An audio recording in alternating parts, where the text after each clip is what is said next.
I've played a little bit of this before, and I'm of course playing it the traditional way with the D-pad.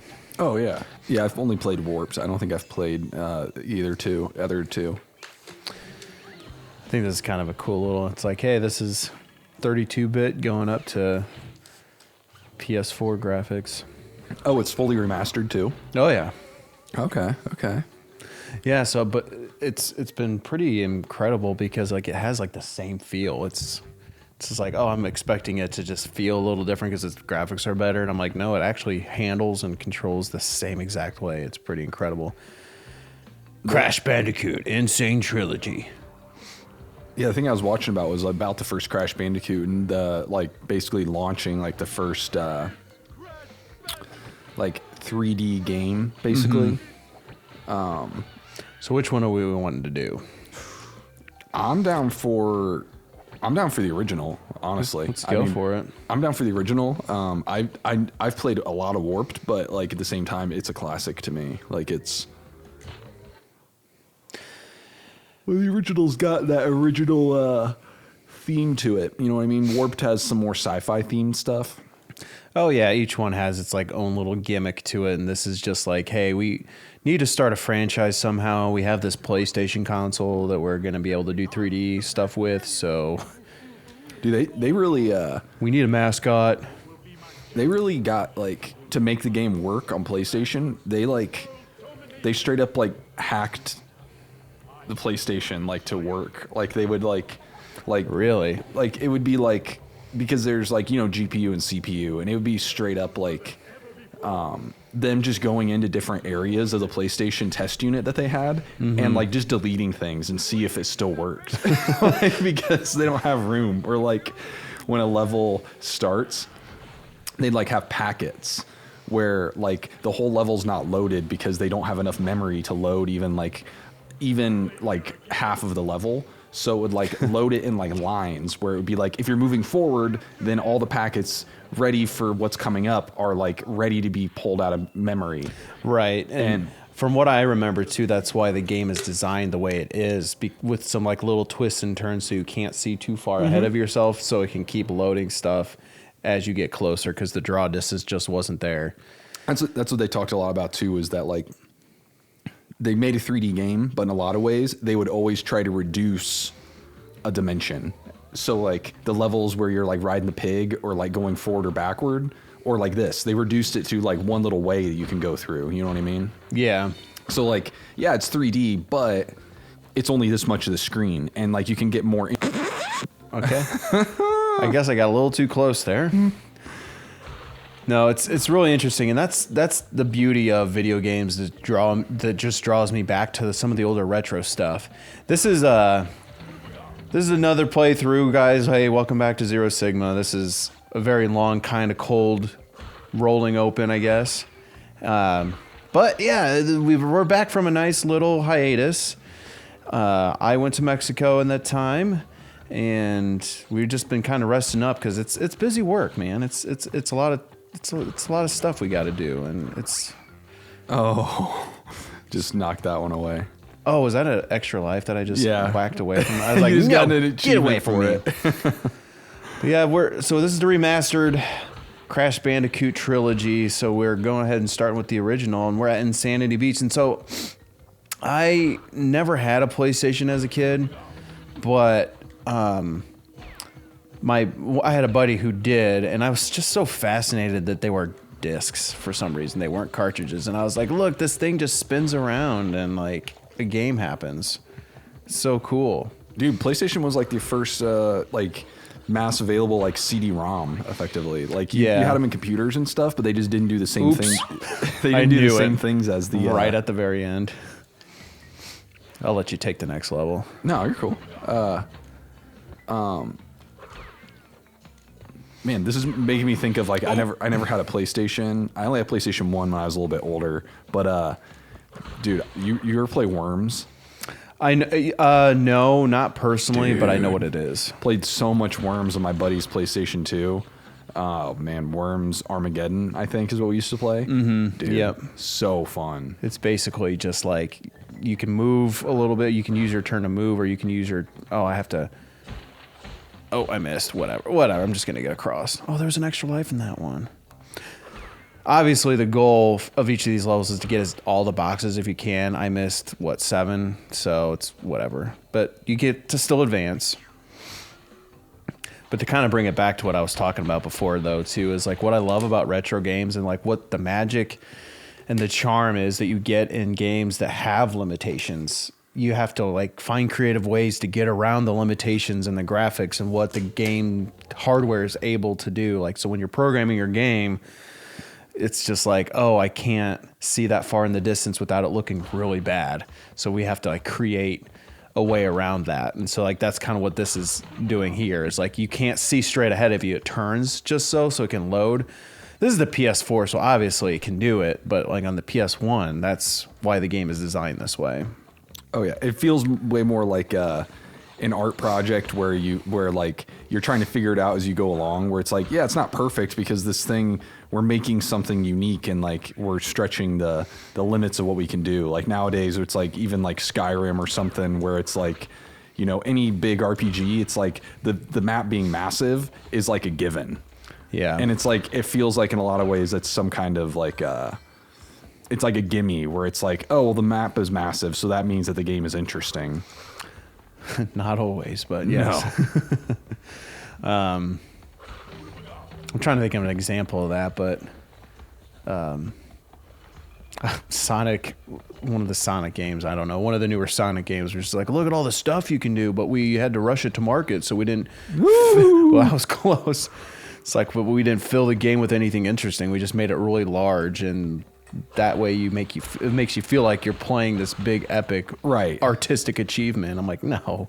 That's why like even this being so like claustrophobic almost, it's like this isn't bothering me. Like the game is this way. You know what I mean? Yeah. It's in 3D, but they've just reduced it all the way down to no. I think I've done this before, but if you're gonna play the cautious, Shane's on the sticks for this level.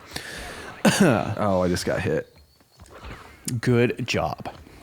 Well, there's an extra life for you. Boom. Don't hit that one away like me, like a dummy. There you go. Get your bonus level. Foxy Bandicoot. Well, that's like his sister, right? I think that's the is it? whole point is you got to go save your sister because like... See, like this is just completely two-dimensional. Like this level, they just completely reduced it out. You can't like walk forward and fall off. No, they just were like, it's 3D, but they just reduced the dimension, or like time as a dimension. The ones where you have to run at a certain speed, it's like the game is being drawn at a certain speed that they've decided, and the pace is decided by them. Like you have no time to explore. You just go. Oh, I pressed jump. There are your shoes. Like it looks like you got ate by something, and it spit your shoes out. So yeah, it's good to be. Early. I was gonna say it was good to be back in the States. I came from the land where the coronavirus came from. Oh wait, no, that's Corona beer. Where the Corona runs like water. I was like, where the beer flows like wine. That's how I was going. Where the beer flows like wine. I'm talking about a little place called Aspen. All right, do one more. I'm gonna switch it back off. No, you're good. This is rad. This is some like the dudes were thinking about Donkey Kong Country when they had this game. Like that was the hottest thing. Like this is so even the map outside, you know. Well, you just needed the colors, you know. It's just like we have this system now that can do these really cool colors and at the time really neat graphics and whatever. And that's why Crash is designed the way he is. He's like just like a few triangles, just because that's what they. So you want to hold your jump button. Like when you... There you go. You hold it? Yep. Weird. I love that sound. I wonder if I can take like just that sound bite and make that like my bleep noise. Watch out. That'll hurt you. Oh, I want to see if I can get on top of it. I don't think I can. I think I've tried when I tried this. I think I played the first like 5 levels like last week or something. Or no, earlier this week. Last week I was coming dangerously close to getting the coronavirus. It's gonna be fun to listen back to this in 2020 when this is a huge thing, and like 5 years from now when it's no big deal. It's like the Ebola from 5 years ago. You know, like that last potential pandemic. It's just like we were watching. No. We were watching some SNL bits, just like, you know, like YouTube videos that they compile. And one of them was trying to do a spoof of Fault in Our Stars, I think it was, with the girl who dated. Yeah. It's like the girl who had, I never saw that or read the books. Like, does she have a cancer of some sort? I think so. I think it was about like he loved a girl who had cancer. And Oh, then, well, like, you can't get that Oh now. my God. So like it was doing the same thing, except for it was Sarah Silverman as the girl, and Taram Killam, I think, was the dude. Yeah, so you have to jump on top of him, so he puts the shield on top. There you go, and now you can spin away on him. Yeah. But yeah, he was. So Taran Killam's character was just walking up to Sarah Silverman and just like, "I'm here for you." Nice. You like were going towards the platform, and then you said, "No, that." I was like, oh, I'm gonna overshoot it. I'll turn back around. I'm still getting used to the DI and the button input because it feels. Oh my God, it does feel very Crash Bandicoot, but there is a certain like cadence to Crash Bandicoot games where like you feel it, where it takes a second, and then like it takes a second to get back. It's super rhythmic, and like that's especially evident when you're in the levels. You would probably know from Warped. I didn't play that one too much, but like there's always like a level where you're being chased by something, and it's like the perspective is you facing the camera. So it's just like there's very rhythmic jumps you have to make, especially when there's a lot of jumps in succession of each other. But it's that had a lot of fun. You slide on that surface too. Yeah, oh the my green, God. the greens are slippery. I totally forgot about that. So Taran Killam walks up to Sarah Silverman. He's just like, "I'm here for you, like whatever you need. You know, I'm gonna love you, whatever." He's like, "So like, what are you sick with?" And she's like, "Ebola." And so he's just immediately like, He's like trying to get away, even though she still has like the tubing in her nose and like the portable oxygen tank and stuff. It's just like, oh, you're just free to walk around. And so like they're like, it's like it was like a dude. I feel like I am a child right now that I can't make one single jump. But it was like a spoof of like the trailer. So it's just like it's showing like shots of them like walking away from the camera, holding hands, and he's like slowly trying to like work his way from letting go of her hand and giving her some distance. And I don't know, it was funny. Sarah Silverman's one of my favorite comedians. So basically the point was Ebola used to be a thing. It was a thing that scared the crap out of a lot of people for a while, but well, the last patient in the Congo with Ebola, you're freaking out. You're like, just what? got cleared today. Really? Yeah, last of that big outbreak that was in Africa for last patient. Well, the technical or the typical thing about United States is if it doesn't happen in the United States, we don't care about really it. Matter. So I was just gonna say, like, yeah, so it happened in the Congo. We don't give a shit about that. Why would we? Lots of stuff happens in the Congo. I know. I'm saying it shouldn't be that way. No, I know you're saying. That's what I'm saying. A lot of stuff happens in the Congo. What am I worried about? Everything in the Congo?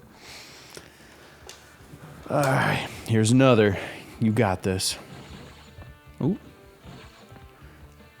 I think if you just touch it, yeah, it's gonna count. Yeah, down. I didn't want to. It's the teaching one. I just didn't want to play with it. I still think you need to buy that or break that arrow box. Right? Okay. Get your, was it Wumba fruit, I think? So if you jump on those, they'll break and you go to line them. it up perfect. There you go. Yeah, 9/11. Oh, God, that's true. Hey, look at that. Double lives. Oh, my God. You watch Internet Comment Etiquette at all? I feel like I should know what that is. Remember I feel like we talked about this before. Now that I'm bringing it up, the That's why driving my car. Dude. Hey, there's the end of the level, and you just killed yourself. Oh, and the turtle just died too. What? Dude, I am just. I wonder if you can jump over because see, there's a platform there. I wonder what that's all about. But I was gonna go for it and I couldn't get there. Yeah, I wonder if that The platform floater probably appears goes and you over. can like go over there. Because a lot of times those flyer. you're up after that embarrassing performance. Those flyer platforms, that's one thing that was always cool about Crash Bandicoot 2 is that like it didn't load you to go somewhere else when you got on that platform. It just flew you somewhere else. And you're like, oh, there's like more places that like I can't even go to that just exist in this world kind of thing. Well, how about on the next episode of Zero Sigma, we'll talk about that internet etiquette stuff. I'm down. All right. Well, that was what, the first 4 levels? Or no, the first 3 levels of the remastered Crash Bandicoot. We're going to keep playing as long as we feel like it, so... Just a little quick intro, see some cool stuff, do some things. Yeah, let's do it. All right, next time. See ya. See ya.